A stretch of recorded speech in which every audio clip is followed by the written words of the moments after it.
All right, well, we're going to get rolling here, and now's as good a time as any.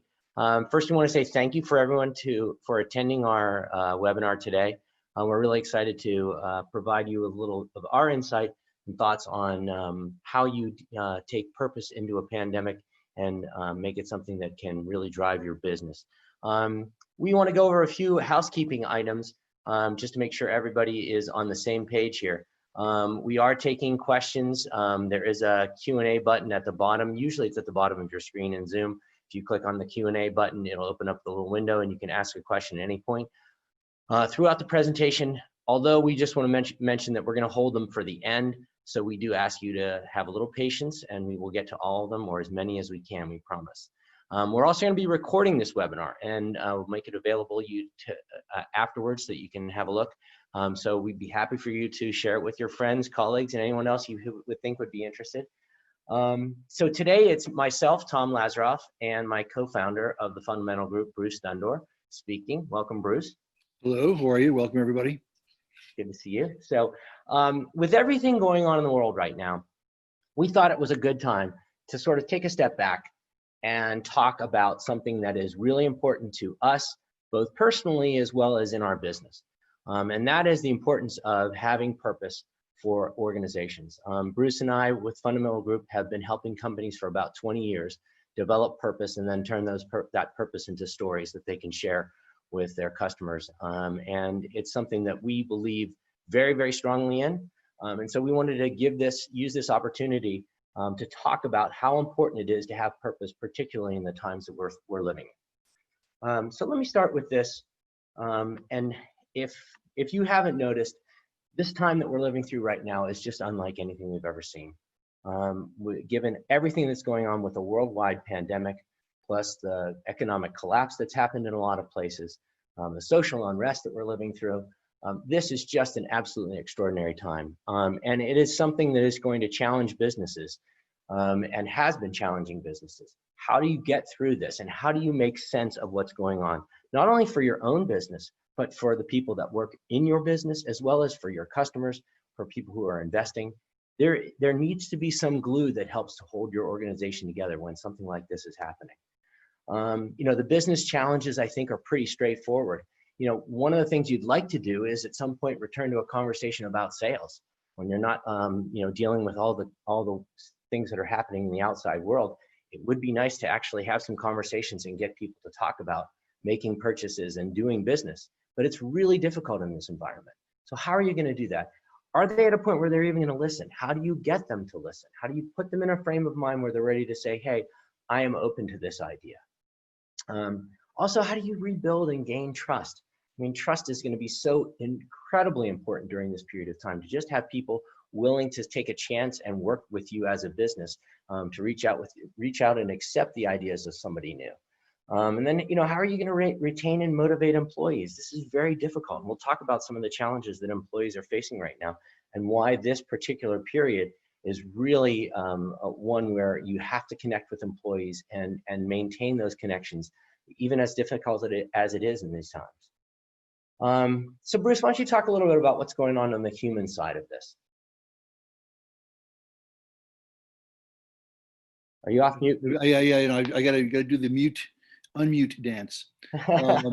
But if anybody out there has lost somebody or was actually sick or knows somebody who's sick, then great sincere sympathies to everybody out there who might have been suffering from this. I had two friends that got very, very sick, and also an older parental relation died, and it's tough. The worst thing about this whole thing is the new behaviors that we are all having to undergo. Either we accept them or we reject them. But in following the science and following the what we know, there are certain things we have to do. That has definitely affected our ability to communicate. We have the physical emotional distancing. We have the physical distancing. You put the mask on, you have emotionally distanced.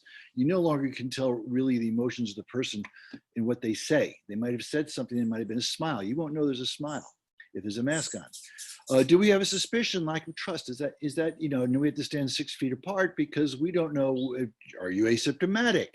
Well, how long will this go on with the asymptomatic? You know, if we're going to assume that really the only time that we're going to breathe clearly is when there's a vaccine, then we are talking at least 10 months away, and that is pretty ambitious.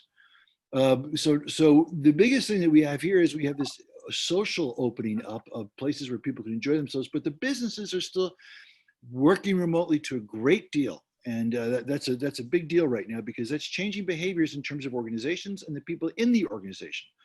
Are we becoming more isolated because of that? And does isolation cause risk aversion? No longer are we around the spirit of the other human beings, locking elbows and talking the way more freely like we did when we do Zoom meetings, for example. It's very important that we are keep fairly organized in our thoughts. You have a little window, you have a little moment of time, you talk, you're out. So it's a much different way of communicating.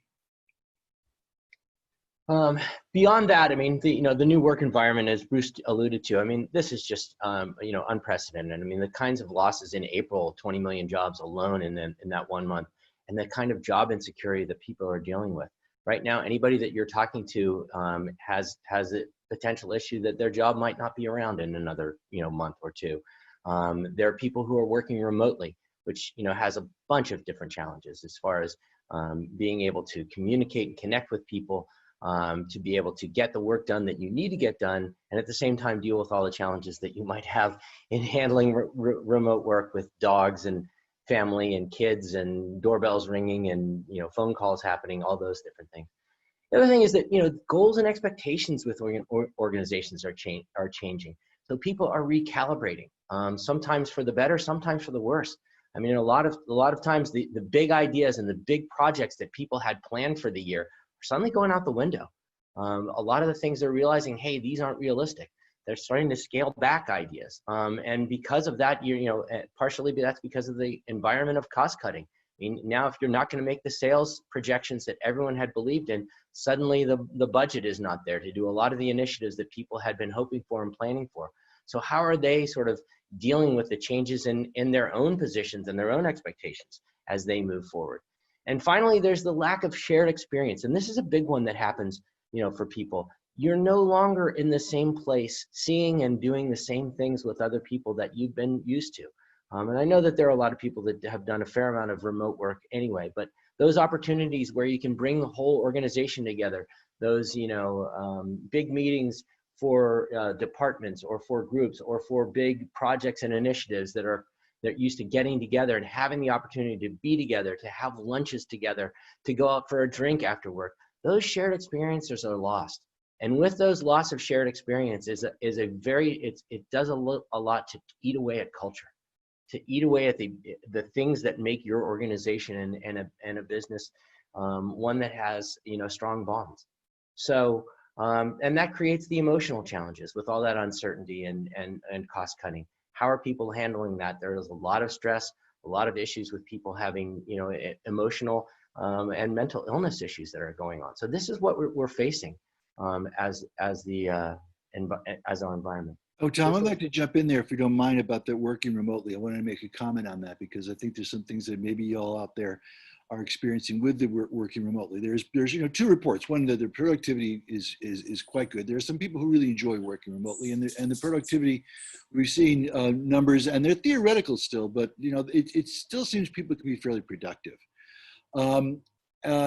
There is an aspect though where the delineations of authority and experience and certain things start to erode because you're not there to either provide a filter, a firewall to ideas or to thoughts, and things start to move around you. If you know that working remotely tends to take place on several different platforms, it can be very difficult to keep up with all the platforms people are commenting on. So there is an aspect to that I don't think we know completely about. I sure knew that your light bills go down, the heating goes down, et cetera. When people go back to the office, I don't know, we don't quite know exactly to what degree they're going to be doing that. So just keep that in mind. It's a big deal in terms of clarity of thought, clarity of purpose, clarity of mission. As far as the customer challenges go, there are some specific things that customers are facing. The first is that as you talk to customers, here are the things that you're trying to achieve. Well, one of them is putting your offering in the context of the situation and the environment that we're in. Bruce and I are big believers that you don't ignore the elephant in the room, especially in a new conversation with someone who's a potential new customer or new client. Immediately address and talk about what's been happening with the pandemic, what's been happening with all of the protests and things like that. At least, don't ignore that that's there, and give people the opportunity to talk about in some way, shape, or form how that may have affected them. That's always a very positive thing and a good way to sort of create a bond and a relationship as you speak to them. The second is, you obviously want to avoid anything that's tone deaf and out of touch reaction that can alienate people. And we've seen, what happened on social media to a lot of people who have just basically been canceled. You say and do the wrong thing in this period of time, you have to avoid that. So this is one of the things that we're going to talk about, how we approach this. The other thing that you're trying to do is, despite everything else that's going on, you've got to have a really clear message and value proposition as you talk to people. You cannot afford to have a message that's kind of all over the place or doesn't really cut to the quick, because people really don't have the time or the inclination to listen to anything other than what's mission critical right now. And third is to create that shared experience, to help have a customer that you create a relationship with who has an experience that you go through, because as a result of doing that, you can create an emotional connection for the long term during this period of time. If you are able to do something for a customer in this period where they have great needs, where it's very challenging, you have the opportunity to make a very, very, very long-term relationship happen. On the employee side, what we're trying to do is enable them to connect to something bigger. This is a time when employees, when they're remote, when they're feeling isolated, our need to be part of something bigger than ourselves is huge. Humans, we are just social animals, and without that, people lose that connection. So we're trying to create that bond. How do you keep that tighter and closer with people? Giving them a reason to log in and come back every day. These are things that people really want. They want to find meaning in what they're doing. And we'll talk a little bit about why that's so important, especially to younger members of your staff and your team. And how do you help them stay motivated and stay with your company? These are really, these are vital things. A lot of people are looking and saying, what is the point of this? Especially, when work is kind of, a little slower, things slow down, they don't have as much to do, they don't feel as productive, or maybe they're worrying about their position. You want them to stay motivated, and you want them to stay excited about being with your company. And lastly, as I mentioned, it's about finding meaning. I mean, everybody is searching for meaning, and especially some groups more than others. It's really, really vital at this time. So these are the things that we're going to try and push. So, how faced with all of these customer and employee challenges, what is the answer? And for us, it starts with one thing: purpose. Bruce? Yeah. Hey, so this is kind of what we're going to be drilling down to, and I think this is necessary as we come back from everything. Whether you, before this happened, whether you had this as a company, or when you come back, you have to restate it, or actually redefine it is the things that you're going to be dealing with. Everybody in the company needs to know why you exist, why you're there, what you're doing, what benefit it has, what altruistic benefit it has. How are you helping society? How are you helping the world get better? It's just part of the table stakes right now, as you see in almost every business, is especially in manufacturing business, is some aspect of sustainable practice. So there's certain table stakes, there's social table stakes, and this has to be inculcated into your company. Why does your company exist? And then you ask, why does anybody care? Well, that goes back to the aspect of, what are you doing for the larger world? What are you solving that's going to make things better? We think that at this time, because you can't have these conversations randomly in a hall. We don't know when those conversations will come back. We don't know whether they're still going to be 6 feet apart. We don't know whether you're going to still have to wear a mask in an office place. We don't know these things. So this idea of really solidifying purpose to your company, so people know what they're doing, and that needs to be revisited a lot.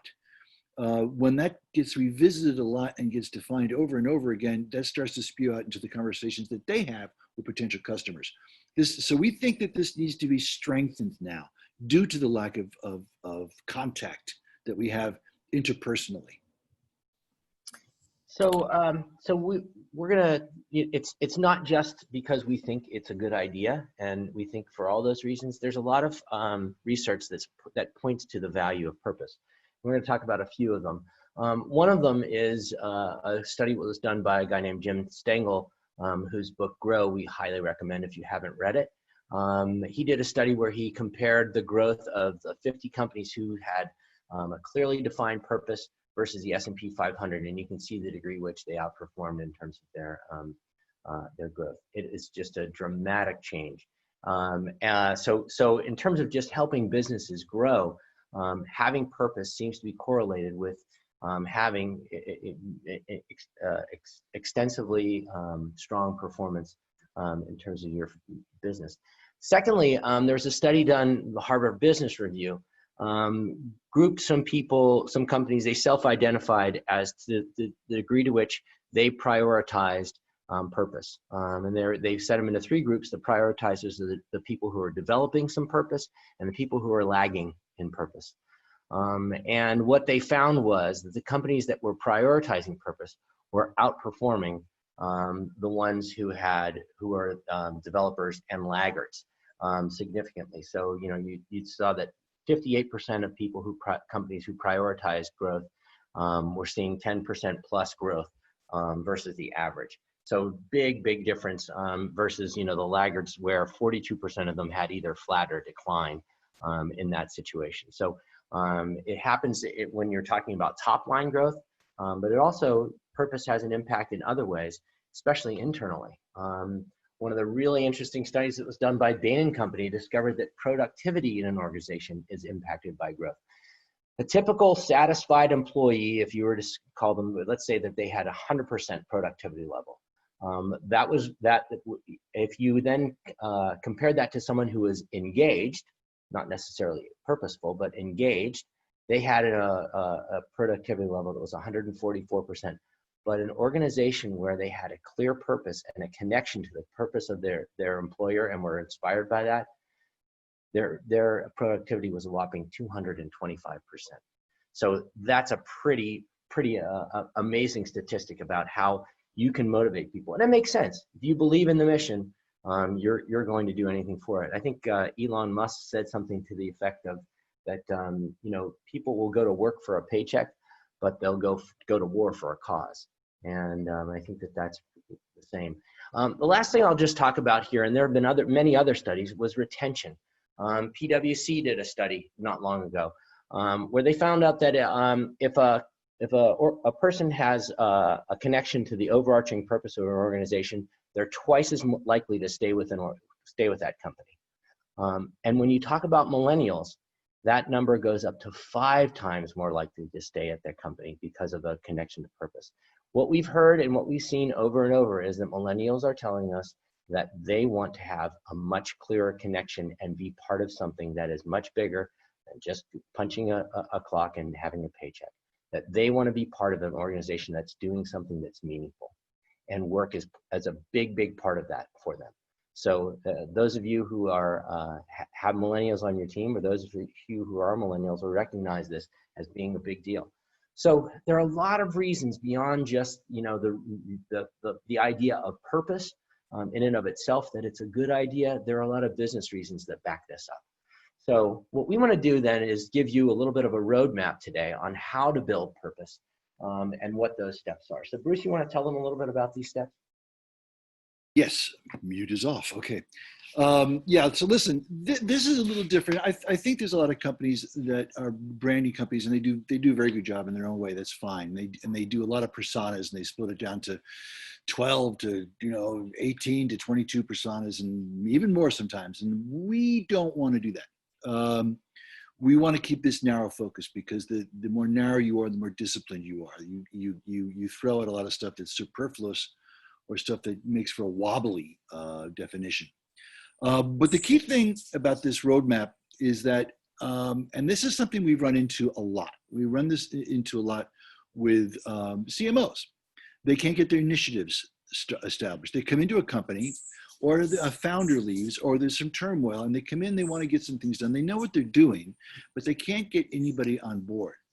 That's why we always engage the teams across the organization. Definitely if we can have the C-suite for sure, but then we'll take the layers below that, the senior sales, definitely senior sales.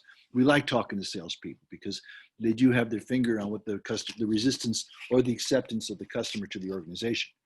So we need to talk to teams across the entire organization. We need to give them some authorship to this whole thing. We need to understand and empathize with others in that organization and bring the customer impressions to these meetings. What are they going through? We want to know their resistance. We want to know the areas of acceptance. We want to know rejection and opportunities. But most important is that this becomes something that's shared. If it's shared and they have some authorship, they're more willing to, when you come up to them with an initiative, they've been involved. There's something about moving that idea forward. Then one of the things that we do is to identify your fundamental human values. This is a very clear idea of what the customer really desires and what you are able, how you are able to fulfill it. They do not exist in two silos.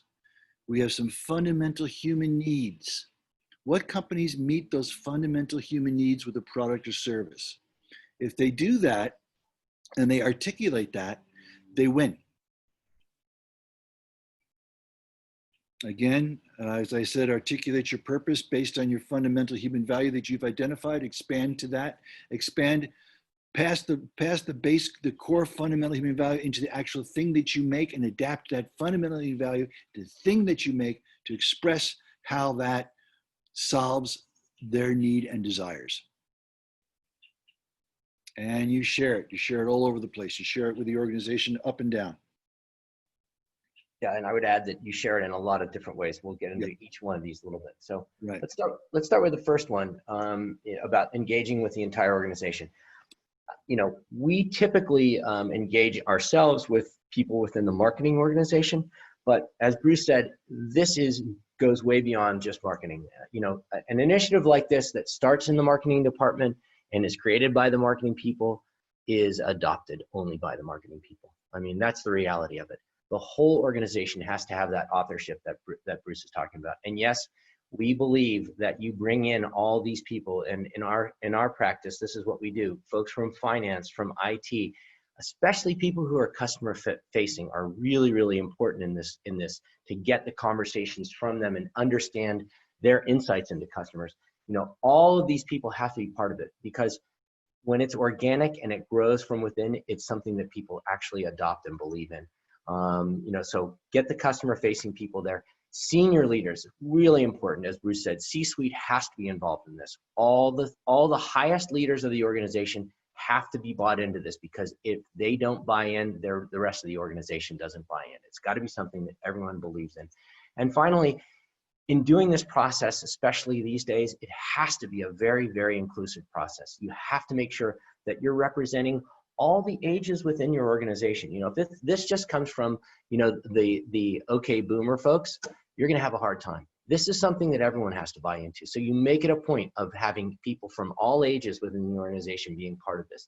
You make sure that you're gender inclusive in this process, that you're not missing out on anything in terms of gender, and also race inclusivity is critical. This has to be something that everyone believes in and adopts. These are going to be the marching orders for your organization and the thing that makes your business tick. If everyone doesn't believe in it and participate in its creation, then it's not going to take off. Really vital. The second thing is, as we're talking about empathy, we really are huge proponents of a deep customer deep dive. There's no way around it, especially in this environment. We're always surprised the degree to which companies still do not regularly talk to their customers in a systematic way. We've read some statistics that say that companies that do not talk to their customers regularly in a systematic way, not just a random conversation here or there that gets reported back, but a systematic way, that 70% of those companies do not meet their sales goals on a regular basis. because they are not listening and they're not hearing what customers say. So what you really need to understand are things that go beyond just, the things that relate to your product, but where your product fits in within their world.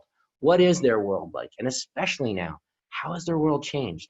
How has the coronavirus, how has working from home, how has that changed what's going on within their organization, within their role? How has it changed? Is their department seeing people being let go? Are they having trouble meeting demand? What are the things that are happening? Something that might be happening at Zoom where they're having trouble meeting demand could be very, very unlike what's happening in other companies that are losing customers. So you really need to understand all those things, especially in the context of what's been going on in the last few months. The second thing is, what are the things that are challenging them? And that goes, beyond just what your product can solve. How does your product fit into those bigger challenges? What are the things that they're trying to achieve this year and how have they changed? What are the goals that they're trying to reach? And again, how have those changed? And finally, what's their emotional state? And this isn't always an easy one to get at. A lot of people don't like the E word, as we like to call it, but emotions are really important in making decisions. They have a big impact on how people feel and think and do what they do every day. And so understanding the emotional state gives you the ability to have communication that has much more impact and gets more noticed more quickly. We worked not long ago with a company called Blackline, who does software for the financial close, and it's used by CFOs. And what we learned during this process is that the financial close, when companies literally need to look at every account in their balance sheet and see every transaction and make sure that nothing in their balance sheet or in their financial statements anywhere is a mistake, because if they do, they literally can get thrown in jail. That's a lot of pressure on someone. And when you're a huge company and you're multinational and you have balance sheets for multiple entities or divisions that roll up into your company, how is it that you're going to be able to know whether the thousands and tens of thousands of accounts and quarterly transactions have been accurate? How can you possibly be on top of all that? That's the issue that they were dealing with. That was what was keeping them up at night. Is it all right? I mean, they think it's right, but every time they have to sign their name on that financial statement, they are taking risk, and CFOs do not like risks. And so coming up with an approach that talked about getting rid of uncertainty, provided the emotional boost to give them the confidence that they needed. This is ultimately about confidence. So getting to that kind of understanding about a customer can give you great insight in how you need to communicate and talk with them. Okay, so I'm going to turn it over to Bruce now, and he's going to tell you a little bit about the fundamental values. Yeah, we call this the fundamental values. And what that means is this is the core reason why you exist. And there's plenty of branding companies that will give you lots of personas, and they really nuance them out. We really take a little more disciplined approach. It's a little more difficult.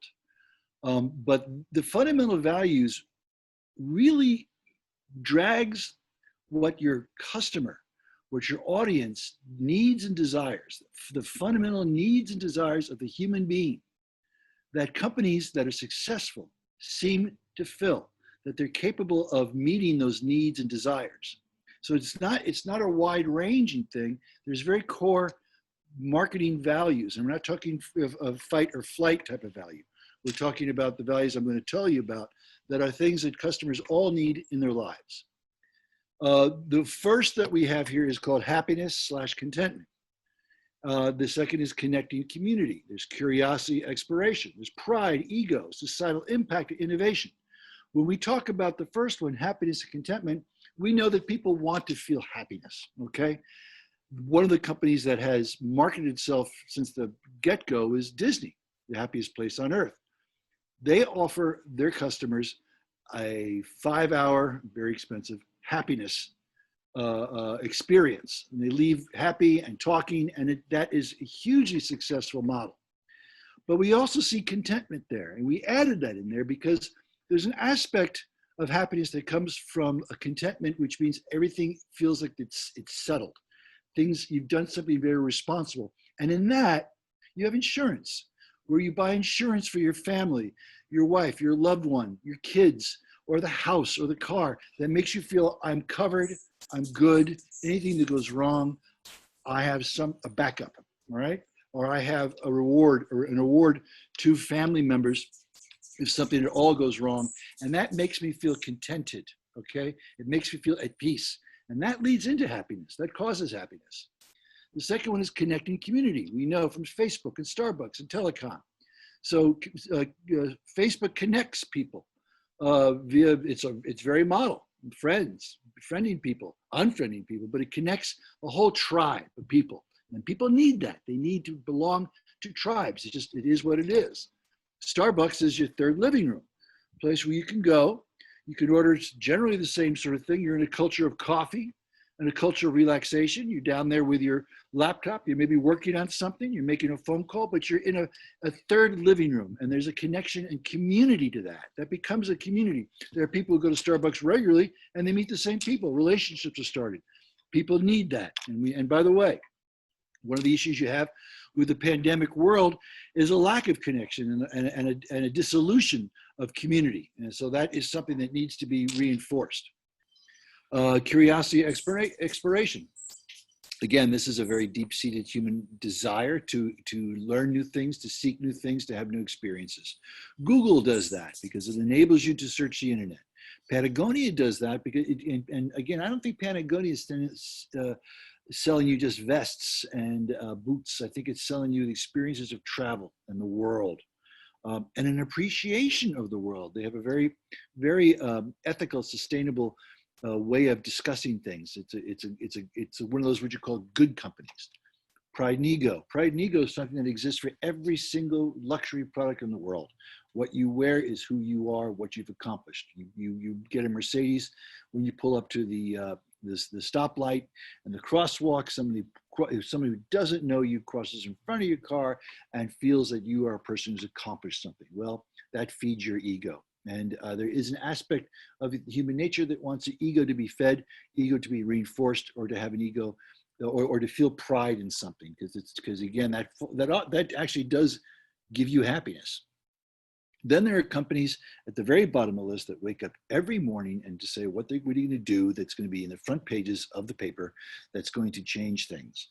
What are we going to do that's going to promise the evolution of man moving forward? Apple did that.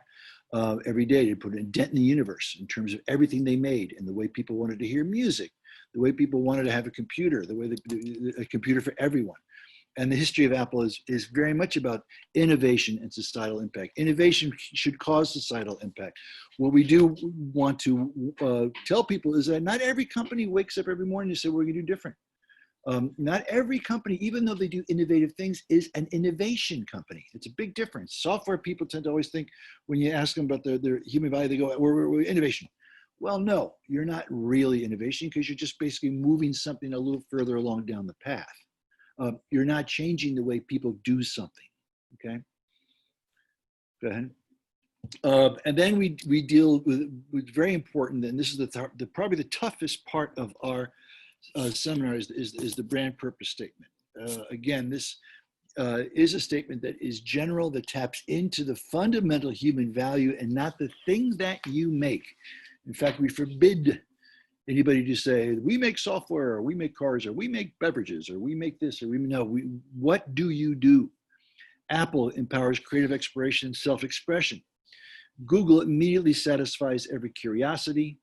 Mercedes epitomizes a life of achievement. FedEx delivers peace of mind to everyday interactions. IBM helps to build a smarter world. And Red Bull, the poison of Red Bull, but generally it energizes the world. That means that every initiative that you're going to do, once you have the brand purpose statement, is going to be to fulfill this purpose, not to put you down a path of doing something else. So Red Bull decides we're going to make some coffee cake. Well, that's dumb, because coffee cake isn't going to energize the world, but they will make a flying vehicle competition. They will do other things that create energy of groups and crowds, and thereby solidify the brand with those people of excitement. Hey, Bruce, can you hear me now? Yes. Okay. Sorry, I had to completely restart everything. That's what always happens in one of these fantastic meetings. So apologies to everyone for the mic issues. This is going to be the big. This is going to be the big advance in Silicon Valley if they figure out a remote system that is fail-safe, foolproof. Anyway, so when you put all these things together, that's so having the fundamental human value and understanding your customers, and doing all these steps that we talked about up to this point, those are absolutely vital. But at that point, what you have is a sentence, and you have people who are excited about a sentence maybe, but that's clearly not enough. That's just the start of the path that you're going to go down. Now you have to take that purpose and put it into action. And we're not going to be able to go through it in great detail today to talk about everything that an organization needs to do, but we can give you sort of the highlights. And then, of course, we're happy to talk about this to anyone and expand on it for them. The first thing that we want to say is that virtue signaling is not enough. And if you have been following, I think a lot of brands out there have been, especially around the Black Lives Matter issues, they have been, doing a lot of virtue signaling. Yes, we believe in diversity. Yes, we believe in this, that, or the other. And that's nice, but, we're at a point where I think everyone needs to see action. And the same goes for all of the fundamental human values and the purpose, statements that you create. If they are just a statement and that's all they are, and they're not backed up by action, then the purpose exercise actually has a backfiring effect. It goes the other way. It actually can be damaging because your organization then will become cynical. They will look at that and say, well, we have this so-called purpose, but we do things that fly in the face of it. That is absolutely the worst thing that can happen if you have a serious purpose initiative. You have to back things up with action. So how do you start? Well, the first thing is that you develop operational and conduct values that are for your employees that are going to ensure that you are achieving your purpose. And this goes into things like the HR organization. They need to start to create opportunities for people to understand what are the aspects of people's conduct. What are the ways in which that you operate? How do you run your department? How do you evaluate people? And what is it in terms of your operational goals that is going to be done to support your purpose? Part of what you need to do is to have each and every department within the organization look at what they are doing and their priorities for the year and re-examine them and reprioritize them based on what your purpose is. That's one of the key exercises that we bring people through, is to look at each department and say, are we in fact living our purpose? Because if we're not, we have to change some things right away. And that can be sort of an eye-opener. And the second thing is the conduct values, and we call them conduct values. Those are the things that you will normally see most organizations have. They say, these are the things that we value. And most of the time, without going to a company's website, you can say what 4 or 5 of them are going to be. They're usually just platitudes that sit on a site and no one ever says or does anything about them. So things like, we believe in teamwork, and we believe in diversity, and we believe in, and you can sort of, roll all of those out. But now if you have something like that, you have to look at, how does teamwork support your overall purpose? How does diversity support your overall purpose? And what is it that you're going to put into action that is going to show that that is not just something that you're talking about, but something that you're doing. The other thing is recognize and rewarding purpose-driven behavior. There are lots of things that are big and small about this, from, as I said, HR evaluations, all the way to, some fun apps and things like that that you can use within the organization, things that you can integrate with Slack that allow you to, reward people for certain behaviors, to, as you're being grateful. You encourage employees to recognize and notice when other people do things that are supportive of your purpose and have the values and conduct that you're looking for, that you reward them. And those are some of the even small things that you can do, but bigger is making your annual review and your evaluations have a lot to do with purpose.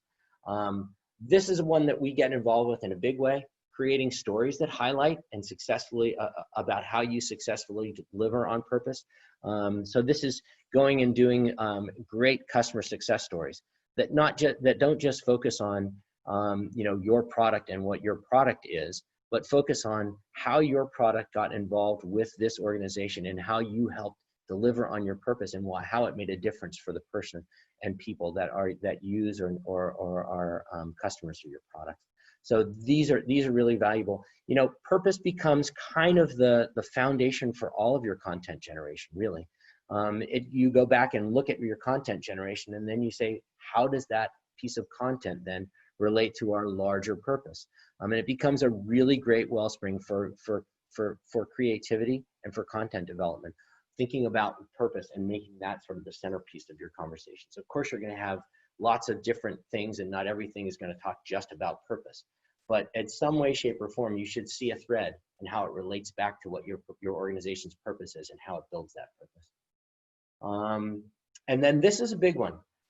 Make purpose part of employee onboarding. Successful organizations from day one impart to people, even before they're hired, they impart to them what the purpose of the organization is and why it's valuable and why it makes a difference and why people are signing up. And when they sign up for something like that, they're signing up for something that's much, much bigger than just a job or just a function within the IT department or the finance department or wherever they are in the organization. So for that, Bruce, you want to add anything at this point? Yeah, I want to add that we're going to start to see, and again, this is an unknown territory. We don't know when everybody's heading back to the office. We don't know whether everyone will head back to the office. We don't know whether offices are going, or whether offices or people are going to start to say, do I need this much real estate to run my business when I can do so much more remotely? We don't know whether Zoom will be the old gal in time, and a new tech would exist for us to have easier meetings, frankly, without any drop off of any microphones or anything like that. I also think there's some aspects that we won't be having shared experiences. I've had several friends at companies that have been getting tech or a program that will give them their sexual harassment seminar. And they can all do that separately, but there's no shared experience to that. There's no discussion afterwards. There's no feeling in the room. So we're going to be much different for a while until we figure this out. And I think that everybody needs to be prepared for that. We have a lot of things that we're going to be changing and thinking about overtly, even from the Black Lives Matter situation. What are we doing in that? What are we doing for real to make a difference there? And I think that every employee that you have that is under 55 is going to want an answer to that. And I think there's a lot of people that are over 30, they're going to be really not so happy about coming back to the office because, again, I would say that, everybody says it's the flu, but the feeling is that it's a bad one. And who wants to go willingly into a flu that really knocks you out like this one does, or worse? So this is a very, very telling time. This is a time for us to get together to define how we speak, how we think about our companies, and how we gather employees, and how do we make them stronger to outreach to continue business. And that's all. So we do have at least one question here that we got. One question was, and I'll let you address this one, Bruce. How can I spread purpose within my company? I see these questions. Again, the point of the matter is that we are fairly insistent on having several layers of people. And again, we are against the model of the CMO hiring a branding company, going away for a month or two, building the company for 60 grand, and then having a 60-page document that is impenetrable to get through, handing it off and say, here we are. We think that everybody from the C-suite to senior management to the layer right below the senior management and even below that, involved in participating in this idea of purpose. And then when the purpose is agreed to, that they start to dimensionalize that for themselves. Everybody will have an impression on purpose. And that needs to be spread throughout the company on a monthly basis for sure. And have discussions about what's changed or what situations have we met that didn't meet our purpose. And I think you have to fine tune that. But there's a question here that I really like, is how will my sales pitch change during this when I'm using technology? I think this is going to be huge. I think that there are meetings that you will continue to have on Zoom or GoTo or Uber conferences, whatever. And they are the type of meetings that you would normally have in person, where there's a lot more vamping going on. There's a lot more side conversations. There's a comment about the coffee or the Danish or something like that. There's a joke that's made. It's not going to happen here. Let me give you an example. I had one marketing professor that was telling me about his presentations, his classes that were formerly 3 hours long for a marketing class. And he said, when I started going on the Zoom classes, I shrunk my entire class to an hour and a half. And I said, well, thank God for that, because 3 hours is miserable. But the fact of the matter is that he was far more condensed, far more purposeful in his communications. When we're on these calls, we have to be extremely truncated. But also I would say that your organization needs to build humor into the conversation so that you can try to make this sales pitch as human as possible, even though there are two humans that aren't anywhere near each other. I know that was done in phone calls before, but those problems still exist. This is meant as part of it where there's no human interaction, no handshakes, no fist bumps, no elbow touches, no human interaction. So I think that a lot needs to be done on working out people's presentations on this technology. One more thing I wanted to add, I didn't mention on the slide here was the other thing about being able to make purpose spread within an organization. This is a big one. It's very difficult for a lot of people, especially as an organization grows, to have a real direct feeling and understanding for how what they do is making a difference for an end customer. And what has been found over and over is that if you are able to get your employees, and it doesn't necessarily have to be even, it could be somebody in your finance organization or or in some part of your, the operations or HR. When you are able to put them directly in touch with someone who is a big believer in your product and you use it, and they are able, even in 5 or 10 minutes, to just tell them, hey, I just wanted to let you know how this is making a difference for me, you cannot believe the impact that has on an organization. When somebody who is your customer shows that they're aligned with your purpose, and that you and the accounting department that's doing AP suddenly realizes, wow, what I do builds to something that's meaningful and helpful to somebody else, your reinforcement about what you do and what your organization's purpose is, and your role in it, all of a sudden make a lot of sense and are crystal clear to you. And so that's one, if you can at all possibly arrange. Usually companies have two or three, even a handful, the lucky ones have a bunch of people who are real cheerleaders. It's great to get them in touch. And they, normally when companies have, conferences or user conferences, they get a chance to see that and people get that opportunity. Well, now without those conferences, when you can't bring people into a arena with 3,000 or 5,000 or 10,000 people, hearing that directly from customers is going to be really important, and keeping that connection alive is going to be really valuable. So that's another one that we highly recommend. Okay, I think I'm just looking to see if we have anything else on the questions. If by any chance you are interested in having us talk to your organization, or you know somebody who you think could benefit from a purpose engagement, feel free to have them reach out directly to me, tom@fundamentalbrand.com. We'd love to do that. This is, this is our purpose. So I hope everyone has a great rest of the week, and thank you for joining.